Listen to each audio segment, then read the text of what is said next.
Okay, this video is going to talk about Carl Jung, archetypal psychology once again, and art. And it will refer to Homer, Greek tragedy, and Plato's dialogues. So we're sort of anticipating issues that I haven't talked about yet, but that I will begin to talk about right after this.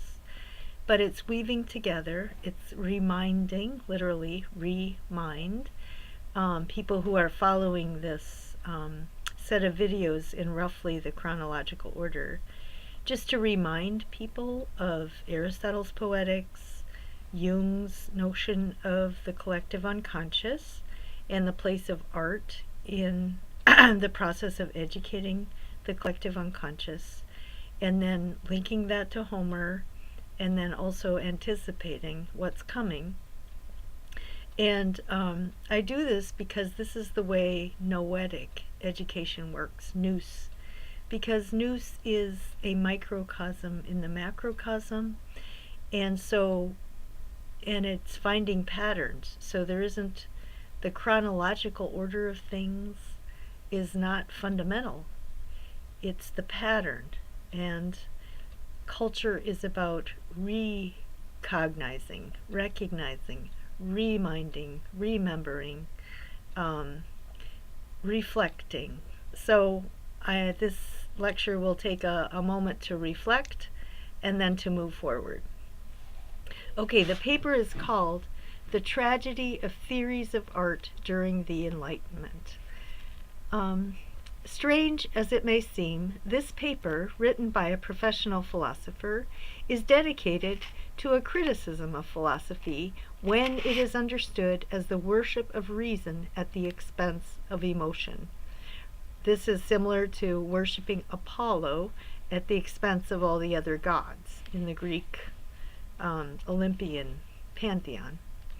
Writing from Switzerland in the mid-19th century, the psychologist Carl Jung diagnosed what he considered the greatest mistake of modern Western culture. Quote, "Our present lives are dominated by the goddess reason, who is our greatest and most tragic illusion."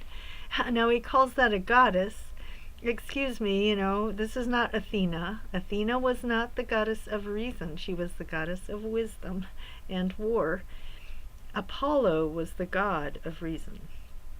This idealization of reason has led to a serious and unhealthy repression of those parts of the brain and psyche connected most immediately to the instincts we share with animals, specifically our survival instinct and the desires and fears it triggers. Jung began a movement called archetypal psychology, based on his conclusion that the suppression of instinctual drives only makes them more dangerous. Quote, "In man, the animal being, which lives in him as his instinctual psyche, may become dangerous if it is not recognized and integrated into life. Man is the only creature with the power to control instinct by his own will, but he's also able to suppress, distort, and wound it. And an animal, to speak metaphorically, is never so wild and dangerous as when it is wounded. Suppressed and wounded instincts are the dangers threatening civilized man." Archetypal psychologists argue that the unconscious is the source of the human potential for both great evil and great wisdom. Quote, "All known vices are the negative, dark aspects of the unconscious, which can manifest itself in two ways. In the positive sense, it appears as a spirit of nature, creatively animating man, things, and the world. In the negative sense, the unconscious, that same spirit, manifests itself as a spirit of evil, as a drive to destroy." And again, this goes back to Achilles. He was very high-spirited, but his spirit became corrupted by his authority figures, Agamemnon.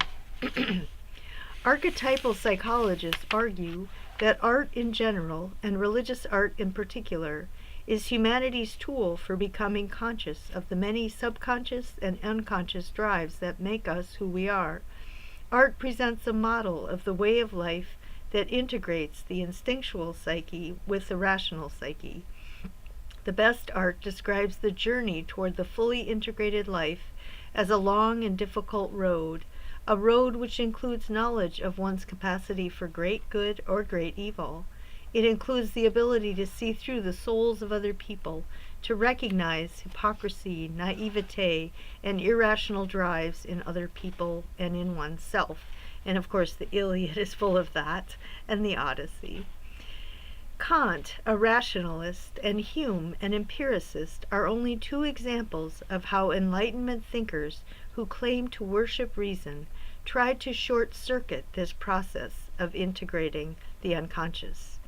Their ideal was to nurture a dispassionate ideal of scientific objectivity in relation to all aspects of life. One's personal life was supposed to be governed by reason as opposed to emotion. One's intellectual life was supposed to be immersed in a dispassionate study of the natural world and of human society and history. Enlightenment thinkers established legal and political institutions based on a strictly objective view of human reason. Jung disagrees with this view of human nature. Quote, "Modern man does not understand how much his rationalism, which has destroyed his capacity to respond to numinous symbols and ideas, has put him at the mercy of the psychic underworld. He has freed himself from superstition, or so he believes, but in the process he has lost his spiritual values to a positively dangerous degree. His moral and spiritual tradition has disintegrated, and he's now paying the price for this breakup in worldwide disorientation and dissociation." This is where I claim that all the Olympian gods are about the human spirit. We are capable of living for the sake of something greater than ourselves, but each of those capacities can be corrupted and become extreme and very destructive. So they can be creative or destructive. The repression and denial of destructive instinctual drives during the Enlightenment did not make them go away.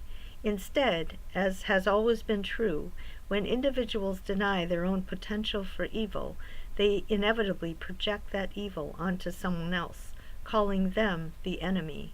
Collectively, the citizens of a nation identify with and idealize their own society and demonize their political enemies as the source of evil. Rulers play on what Jung calls this dissociation of oneself and one's nation with evil. Of course, that's what goes on throughout the Iliad, and also, as we'll see, in tragedy and in Plato. World War I and World War II exposed the fatal flaw of Enlightenment thinking. The human capacity for evil and for projecting one's own evil onto others was exposed. Jung applied his view of psychology to the rise of Hitler in Germany, a nation that had had a highly developed cultural life when it succumbed to fascism and the extermination of the Jews. Instead of learning these lessons, however, after World War II, Westerners immediately fell into the same dissociation in relation to the USSR. Jung diagnosed the diseased spiritual climate of the time. Quote, "The human race is like a person carried away by unconscious power. Our world is, so to speak, dissociated like a neurotic, with the Iron Curtain marking the symbolic line of division. Western man, becoming aware of the aggressive will to power of the East, sees himself forced to take extraordinary measures of defense, at the same time as he prides himself on this virtue and good intentions, when he fails to see that it is his own vices which he has covered up by good international manners, that are thrown back in his face by the communist world, shamelessly and methodically. We are practically doing the same thing as they, only we have the additional disadvantage that we neither see nor want to understand what we ourselves are doing under the cover of good manners." Of course, this happens between the Achaeans and the Trojans all the time, and then Plato between the Athenians and the Spartans all the time. On both sides, political leaders gain power and blind obedience by claiming they can lead their people to a kind of heaven on earth. Quote, "The communist world, it may be noted, has one big myth, which we call an illusion, in the vain hope that our superior judgment will make it disappear.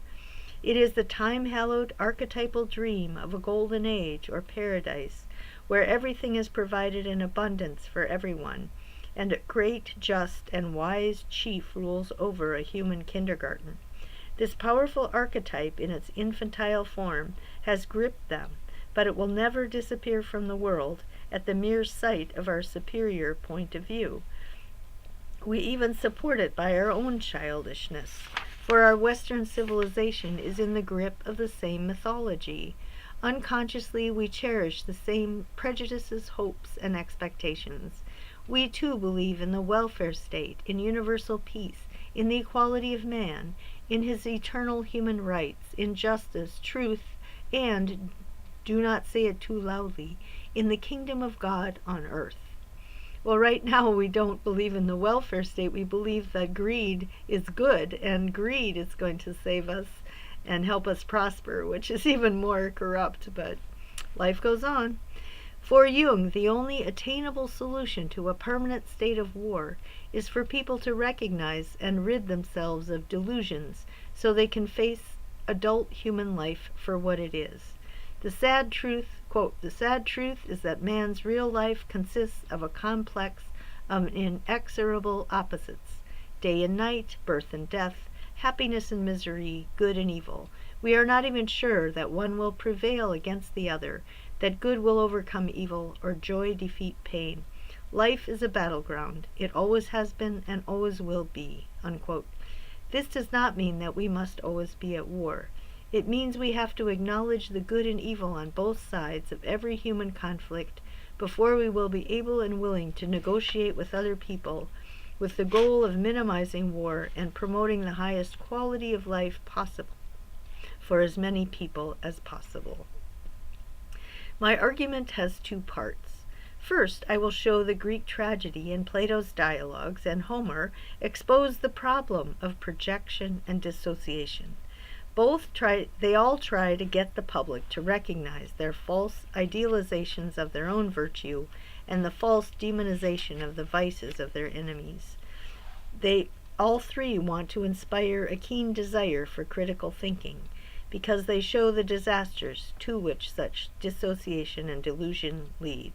They all show that the goal of life is wisdom, the ability to see oneself and others for who they are.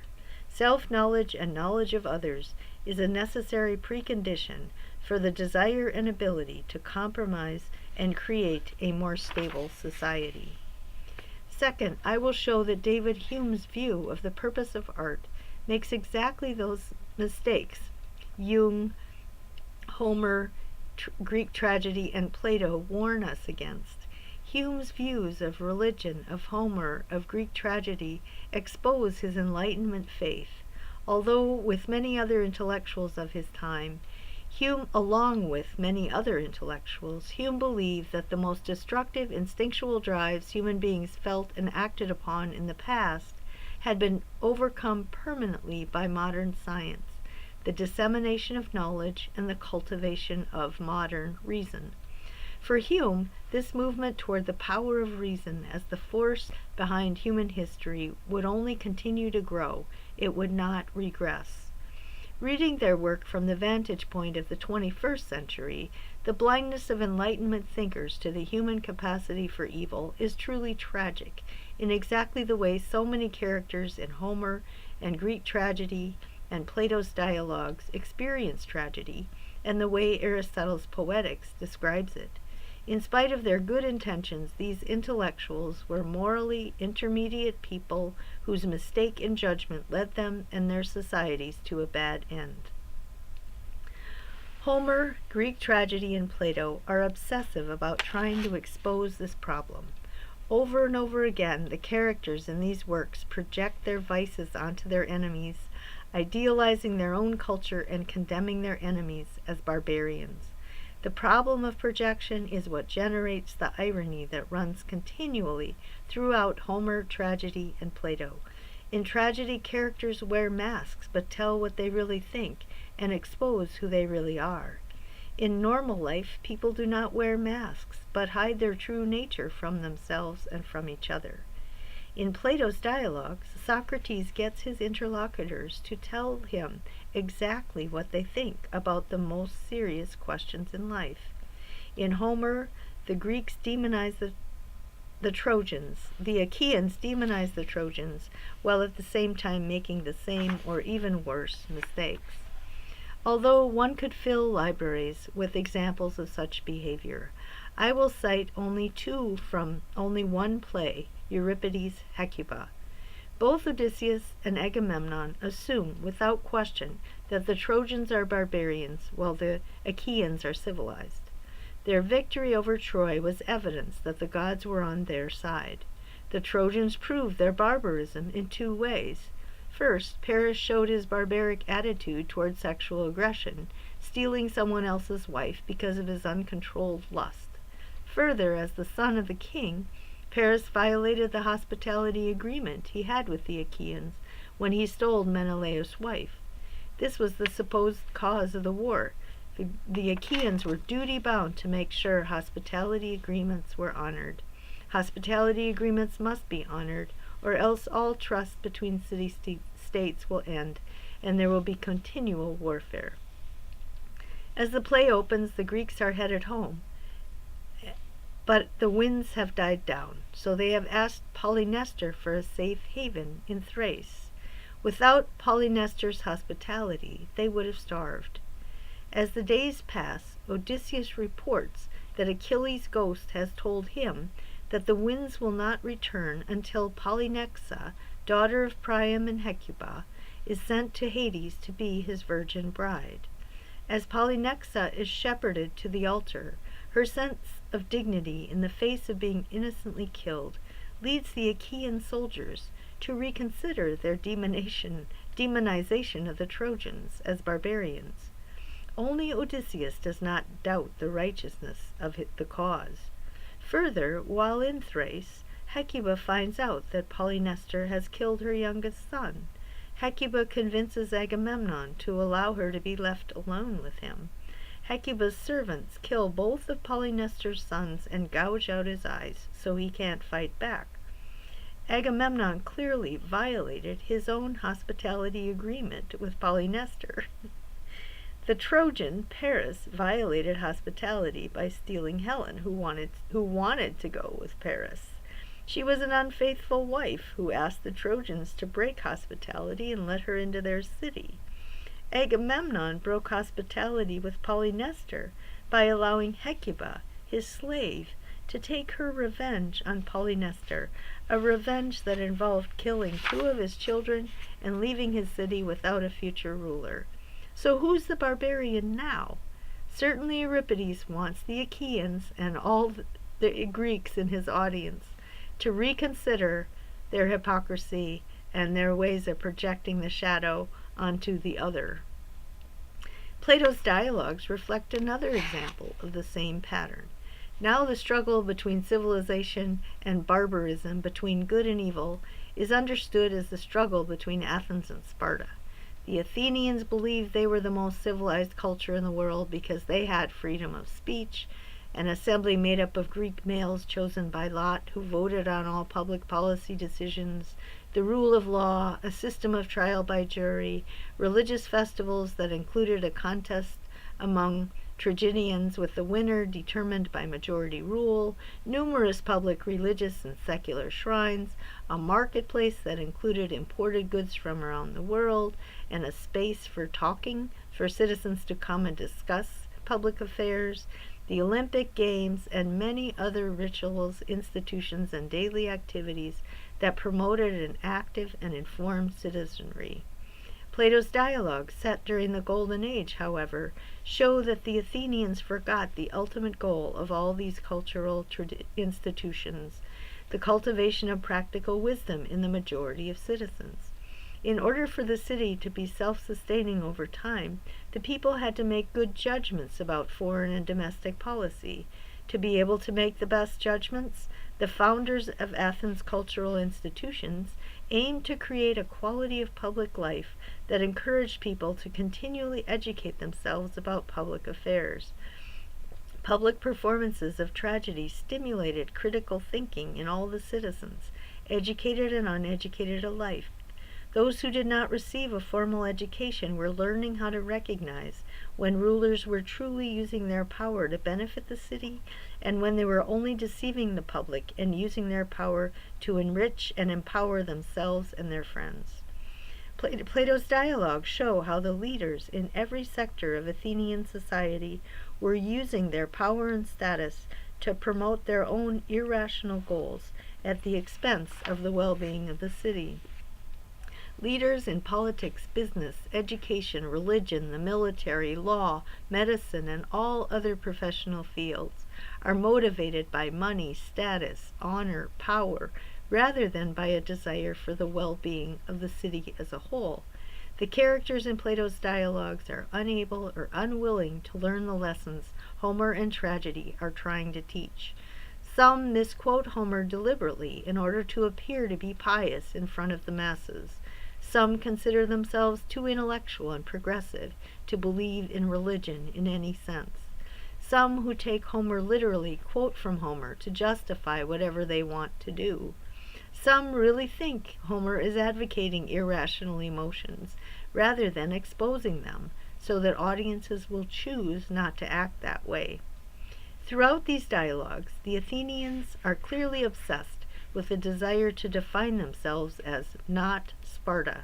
Sparta is the closed society. Citizens are not allowed to leave, and no one's allowed to move there. Athens is obsessed with being open and free. The best and brightest may live anywhere they want, choose whatever careers they feel like, or avoid taking on any responsibility at all. They're free to choose to use the city for personal gain, whether personal glory in war, personal wealth, or personal power. Athens allows any and every foreigner to come and live and do whatever they like. Cephalus is invited by Pericles to come because he has a reputation for making the best military weapons. His own family is completely detached from the suffering caused by the excess pursuit of war. The Spartans educate their children for loyalty to their city-state and for military preparedness, the ability and desire to defend their city with their lives. The Athenians allow their children to be educated in whatever way their parents prefer. The sons of prominent citizens are seen roaming around the city without anything productive to do. Protagoras, Gorgias, and other sophists are brought in from outside to teach the youth how to speak persuasively, a skill they plan to use before a jury in a court of law, and before the assembly in decisions about public policy. Those who teach rhetoric have no stake in whether their students are just or unjust, whether they will use their skill to promote justice or to undermine social stability for personal gain. The story of Athens versus Sparta follows the story of the West versus the East during the Cold War, as Jung describes it. Each side idealizes their way of life and form of government. Each side demonizes the other as completely bad. Each side is obsessed with conquering the other and assumes there is no way to compromise. Each side projects its own evils onto the other, thereby gaining the absolute unquestioning loyalty of its citizens and military. Each side denies the way its citizens are driven by irrational, instinctual forces. Each side thinks its own intentions are moral. Hume and the other modern Western thinkers made the same mistake as the Athenians. Hume argues that the purpose of art is to refine our experience of sensuous pleasures so that such pleasures will lead to the internal ordering of the soul. The goal of life is a combination of the use of reason in the pursuit of truth in the sciences and a cultivation of taste that leads to emotional balance and serenity. A rational person is at peace with himself. Hume thinks this standard is universal because it's based on the structure of the human psyche. Hume uses scientific method to defend his view. He claims that if one looks at the data, educated people agree on which works of art are great and which are not, indicating that there is an underlying structure to human emotions and reflections upon those emotions.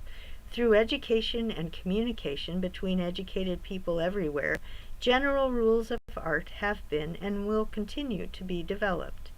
Beyond the rules, the actual experience of refined pleasure will continue to spread among more and more people. Quote, "But though all the general rules of art are founded only on experience and on the observation of the common sentiments of human nature, we must not imagine that, on every occasion, the feelings of men will be conformable to these rules. Those finer emotions of the mind are of a very tender and delicate nature, and require the concurrence of many favorable circumstances to make them play with facility and exactness according to their general and established principles. The least exterior hindrance to such small springs, or the least internal disorder, disturbs their motion and confounds the operation of the whole machine. A perfect serenity of mind, a recollection of thought, a due attention to the objects. If any of these circumstances be wanting, our experiment will be fallacious, and we shall be unable to judge of the Catholic and universal beauty." Hume believes that refinement in taste is based on being open-minded and having the opportunity to experience great art of many different types. Over time, more people will have the chance to cultivate their aesthetic sensibilities. Quote, "A person who has no opportunity of comparing the different kinds of beauty is indeed totally unqualified to pronounce an opinion with regard to any object presented to him.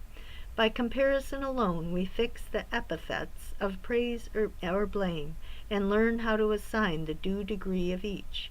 The coarsest daubing contains a certain luster of colors and exactness of imitation, which are so far beauties, and would affect the mind of a peasant or Indian with the highest admiration. A great inferiority of beauty gives pain to a person conversant in the highest excellence of the kind, and is for that reason pronounced a deformity. As the most finished object with which we are acquainted is naturally supposed to have reached the pinnacle of perfection, and to be entitled to the highest applause. One accustomed to see and examine and weigh the several performances admired in different ages and nations, can alone rate the merits of a work exhibited to his view, and assign its proper rank among the productions of genius." Unquote. Hume very explicitly detaches the cultivation of taste from any theological or philosophical beliefs. Quote, "Theories of abstract philosophy, systems of profound theology, have prevailed during one age. In a successive period these have been universally exploded. The case is not the same with the beauties of eloquence and poetry. Just expression of passion and nature are sure, after a little time, to gain public applause, which they maintain forever. Aristotle and Plato and Epicurus and Descartes may successively yield to each other, but Terence and Virgil maintain a universal, undisputed empire over the minds of men." Unquote. Hume associates religious belief with irrational emotions.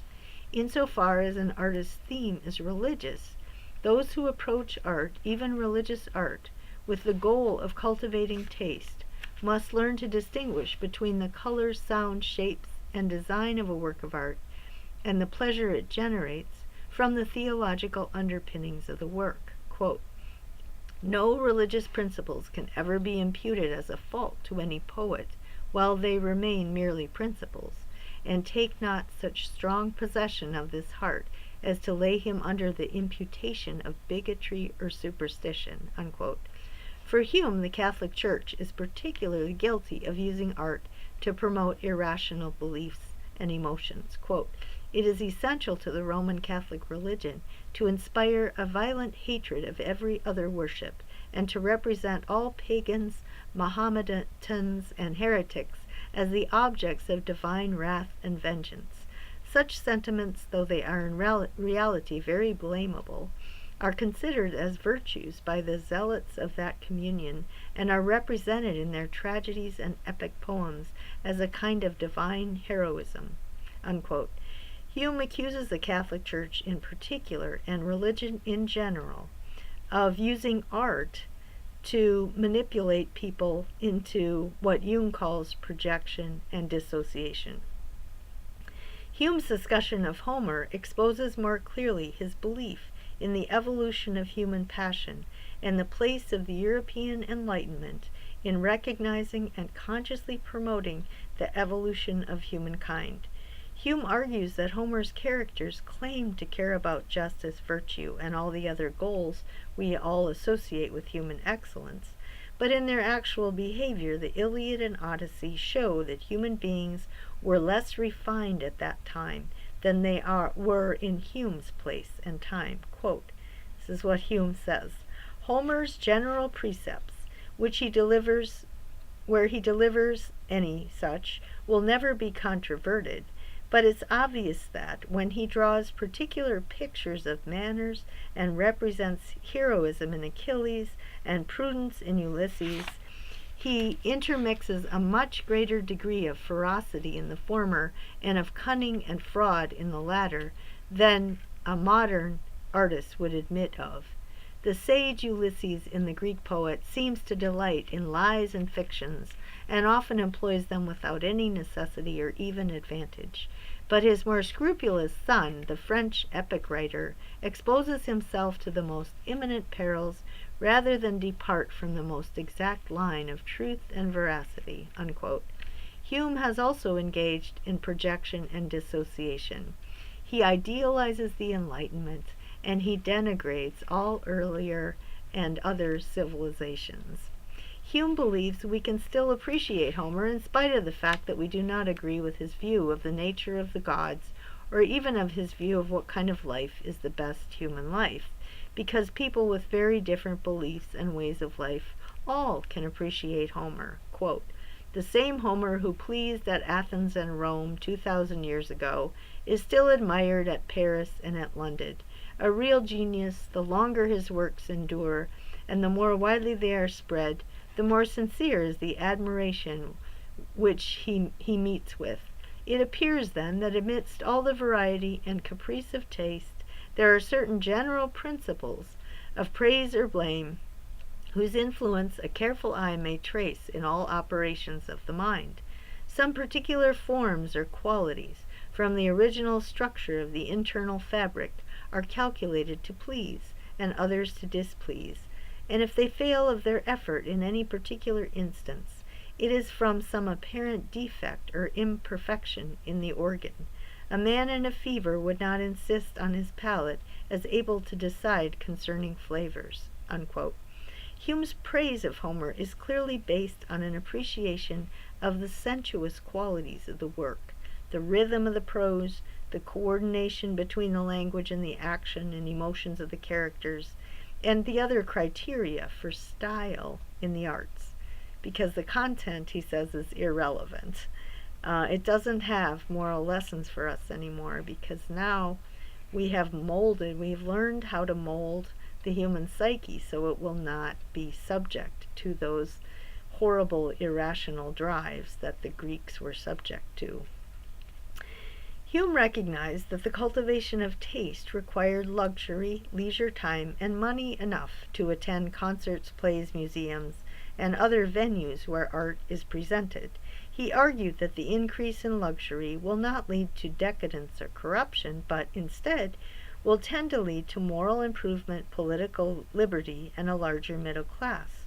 He uses England as an example. Quote, the liberties of England, so far from decaying since the improvement in the arts, have never flourished so much as during that period. A progress in the arts is rather favorable to liberty, and has a natural tendency to preserve, if not produce, a free government. Unquote. In the economic sphere, he says, quote, where luxury nourishes commerce and industry, the peasants, by a proper cultivation of the land, become rich and independent, while the tradesmen and merchants acquire a share of the property and draw authority and consideration to that middling rank of men who are the best and firmest basis of public liberty. Unquote. So, intellectual freedom, political equality and freedom, and a cultivation of taste tend to increase or decrease simultaneously. Further, Europe, particularly England, is on the forefront of the historical trajectory toward greater intellectual, political, and cultural development of more people. This is all partly thanks to the scientific revolution, to industry, and to a higher standard of living. Ironically, but importantly, Hume's appraisal of Homer is virtually identical to Ion's praise of Homer in the Platonic dialogue named after Ion. Ion is paid to perform recitations from Homer at religious festivals. In the dialogue, Ion has just returned from Epidaurus, the center of medicine and healing in Greek society, and has won first prize at the contest. The festival was dedicated to Asclepius, god of medicine and healing. The center has a theater and a running track, as well as a center for interpreting dreams and distributing medicine. The goal is overall wellness, healing of the unconscious through the interpretation of dreams, healing of the body through potions and other remedies, healing of the soul through tragedy and recitations of Homer, and a return to physical health through regular exercise. Socrates is honored to talk to Ion and says to him, quote, "I envy you rhapsodes. You must be conversant with many excellent poets, and especially Homer, the best and most divine of all. You have to understand his thought, and not merely learn his lines. In fact, one could never be a rhapsode if one did not comprehend the utterances of the poet, for the rhapsodist must become an interpreter of the poet's thought to those who listen." Unquote. Socrates makes clear that the themes in Homer concern the most serious questions in life. Quote, "Wasn't his subject mainly war, and hasn't he discussed the mutual relations of men, good and evil, and the relations of the gods to one another and to men?" Unquote. Socrates thinks Homer has worthwhile lessons to teach about the realm of the gods. Ion claims that literary interpretation is unnecessary for giving a good performance of Homer's work. Ion wants to prove this by performing for Socrates. Quote, "Socrates, it really is worthwhile to hear how well I have embellished Homer." Unquote. Ion not only enjoys embellishing Homer, he enjoys being embellished by the judges. Quote, "In my opinion, I deserve to be crowned with the wreath of gold by the judges." And he did get first prize. Unquote. Like Ion, Hume instructs people to ignore the religious content of all religious art, including Homer. Instead, the person who is developing delicacy of taste should carefully cultivate an appreciation for the style, the sounds, and the emotions Homer can trigger with his masterful use of language. We must not identify with the characters or the emotions, however, because human beings have evolved beyond such barbarism. Ion and Hume agree that people of taste will reject the religious beliefs and behaviors of Homer's characters, but will appreciate Homer's craftsmanship as a storyteller. Since Ion has received first prize, the Athenians clearly have embraced this method for educating citizens to appreciate Homer.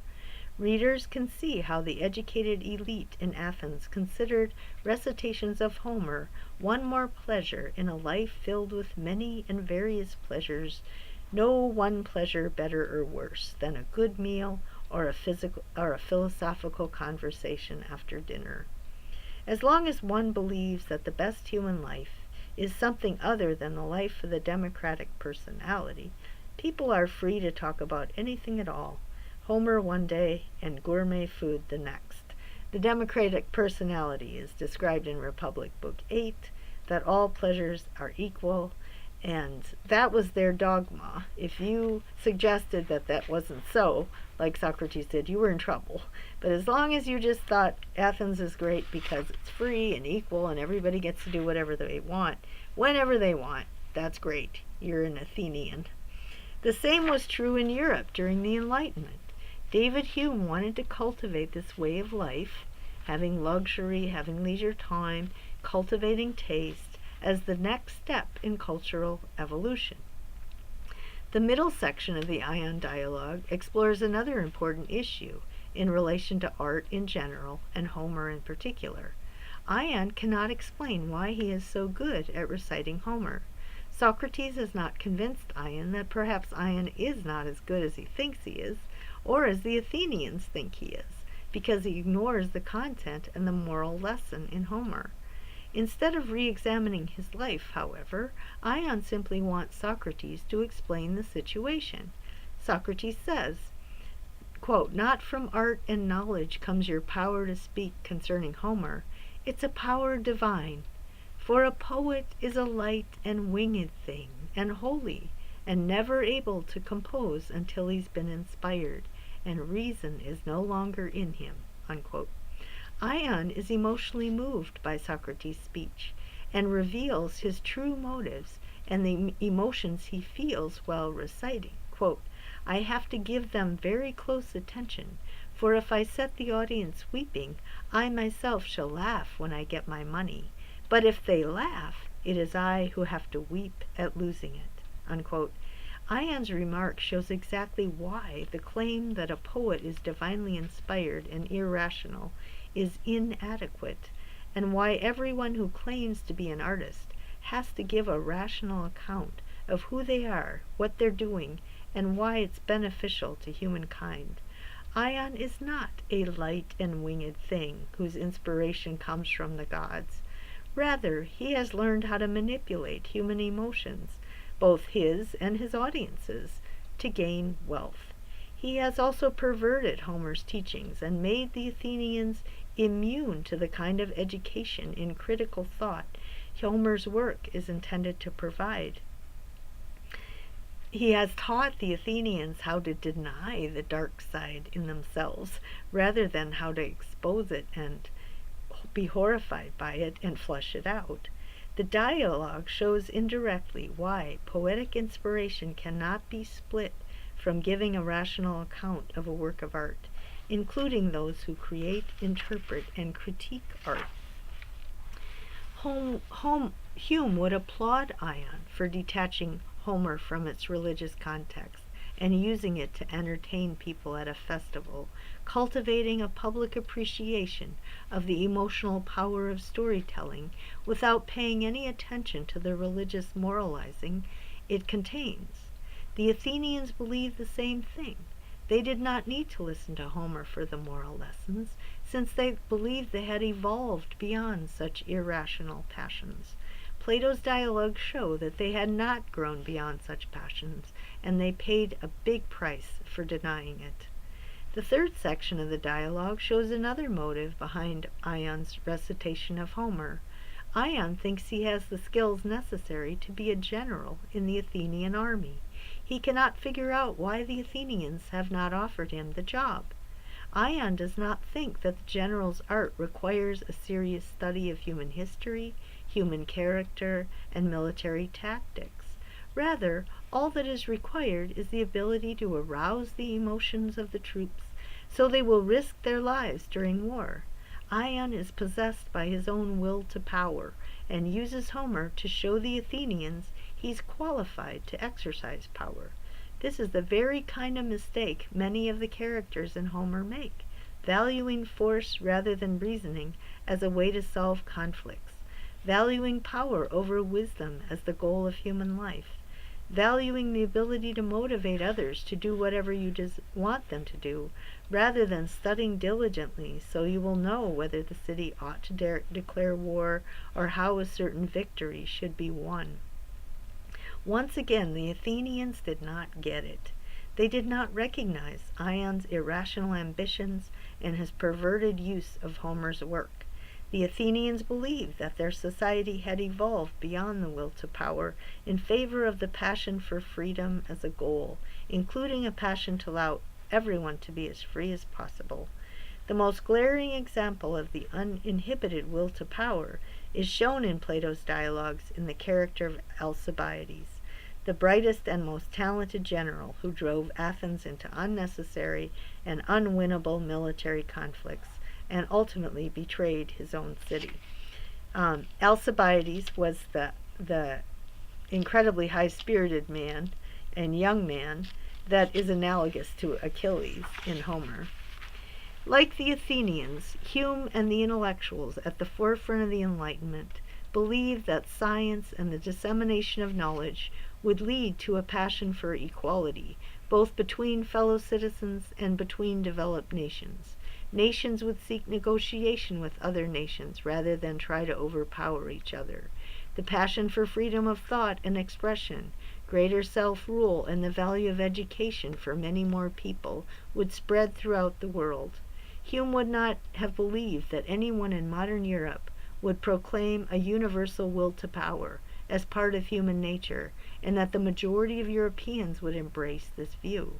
Once again, the mistakes of the Athenians were repeated by the Enlightenment intellectuals. Even though Hume and all educated Europeans in his time read Homer, Greek tragedy, and Plato, they did not get the message, because they did not believe the message. The conclusion of this paper should be obvious.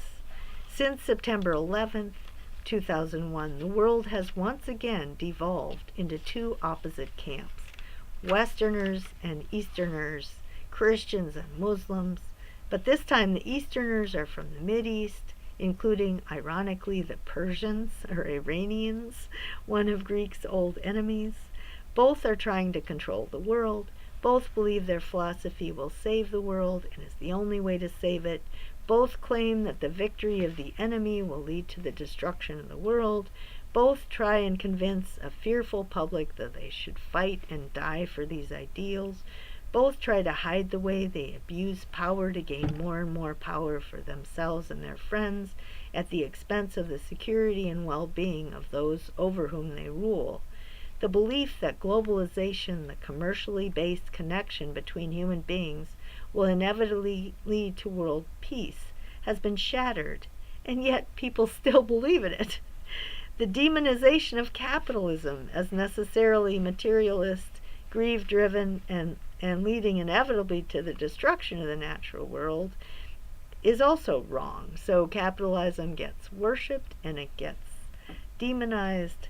Actually, the only solution is compromise. The belief that the religion of Islam will inevitably lead people back to God, that Muhammad is a seal of the prophets and his reign is both best and inevitable, is also wrong. The truth is that life is complicated, and the only solution is to do what is possible at any given time to prevent and repair human conflicts as well as possible. The purpose of art should be to present a view of the human condition that will give us the intellectual insight and emotional strength to be able to recognize what the problems are, to prioritize them, to recognize how best to fix them, to work with those who are willing and able, and to try to pass on to posterity a more stable world order. We need artists to create characters who are wrestling with the most serious questions and conflicts of our time. We need art that shows us all the many pitfalls we could fall into, contemporary variations on the themes of Homer, Greek tragedy, and Plato's dialogues, and the philosophies and religions of the past. Besides the great war between the West and the Mideast, contemporary art should expose racism, sexism, cultural prejudice, and our blindness to our collective destruction of the natural world. We must always be reminded of the complexity of life and given models of those who have managed to forge excellent lives from the same basic foundations human beings have confronted since the origins of civilized life. Art expresses and develops our capacity for self-examination and the examination of others. The flaw of Ion and Hume, their trivialization of our great need for great art, makes the difficult task of living well much more difficult, perhaps impossible. Now, this same problem is true of Kant. Kant had a completely different view of reason. Hume was basically an empiricist. He thought facts matter and that science was about associations between facts, and it leads to more leisure, more comfort, and then we need to cultivate our delicacy of taste. Actually, the other empiricists, the utilitarians, John Locke and Jeremy Bentham, also started with facts. They were just more confident that facts would lead to knowledge. Mr. Bentham thought all pleasures are equal. He's totally the democratic personality, completely unapologetic about it. Pushpin is as good as poetry. And, so I have the same argument with him that I have with Hume. John Stuart Mill distinguished between higher pleasures and lower pleasures, but he still had an extremely optimistic view of human nature, and he did argue for cultural evolution, and he did think that society had evolved to the point where we would never regress to the barbarism of the past, which I think he was wrong about.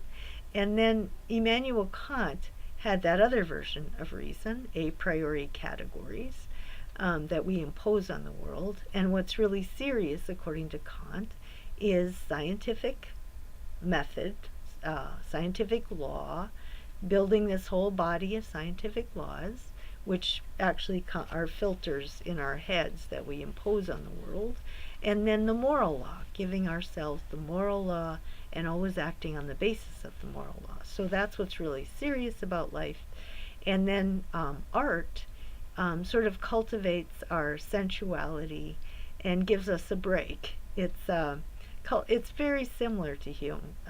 Cultivation of taste, looking at nice colors and nice shapes, and maybe nice storylines, but the lessons of Homer are not lessons for us, but we can appreciate the way it was organized and things like that. And so Hume, for example, in Kant, he would say everyone could look at a rose and appreciate it as beautiful.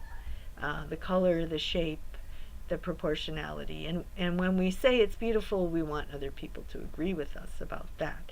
There's certain things that we think are beautiful, that we think it's just our eccentric point of view, but the cultivation of taste would be that we can look at shapes and sounds and colors and appreciate them in a way that's related to the way our brains are structured and give more harmony.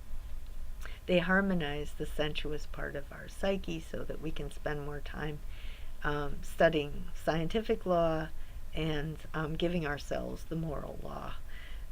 So obviously I'm worried about the future for my children and my grandchildren. I'm very worried. I just think so many trends are leading straight to barbarism, to the kind of regress that happened in the mid 20th century, or the 30s, because we're just heading, well, we already have gone off cliffs and nobody notices. So or not enough people notice. We still vote for politicians who ignore climate change. We're going to have resource depletion, resource deterioration, the lack of drinkable water. We have cancer. We have all these diseases that we get that are imposed by the pollution of nature. We have diseases imposed by gluttony and sloth, and that leads to people making money, but the deficit's increasing. So in every way, our culture is suicidal, and that is going to lead to that. I really worry that it will lead people to truly dark, the darkness. Our capacity for evil will be exposed even more than it is being exposed. And then for us to sit and not be able to distinguish between art and entertainment, and have way more entertainment, distraction, dissipation through the use of the tools of the artist, storylines, colors, shapes, sensuality. So our sensuality is being corrupted for the sake of money, once again. And sometimes that is called art because of this Enlightenment legacy. And that turning of Hume and Kant in the Enlightenment, to some extent, there's still people who call themselves postmodern, but they still agree on that general turning, that there's certain things we could never revert to, and I just don't agree with that, and I worry about it a lot. So, final point is that this is why I got into ancient Greek civilization, starting with Plato, and this is one of the legacies that we have to are relevant for the area of globalization, is that there is a dark side to human nature: pleasure, fear, the desire for power, the fear of loss of power, survival, the survival mechanism. And we are acting in ways that are getting people closer to that in certain respects, even through the use of reason, Apollonian reason. Our Apollonian reason is driving us into suicide. And so we have lots of lessons we can learn from the Greeks. I think the lessons should be modernized, right? We should have tragedies with characters people can identify with better. I can identify with the characters, but in the Greek material, but I have more of a different kind of imagination, different kind of moral imagination. I think most people would need characters that are similar to the people that they know. They look like them, they dress like them, they talk like them. But the internet, and maybe these characters will be sending text messages all the time, or glued to their computers or their phones, but then when something happens that threatens them, they will be completely unable to understand it, and they will not respond. They will overreact. They will get sucked in by political rhetoric, which happened at 9/11 and continues to be happening. So obviously I think the Greeks have a whole lot to teach us, and we really need that kind of art, which is really Greek paideia. The educational system works by using the arts, especially drama, recitations, and Plato's dialogue.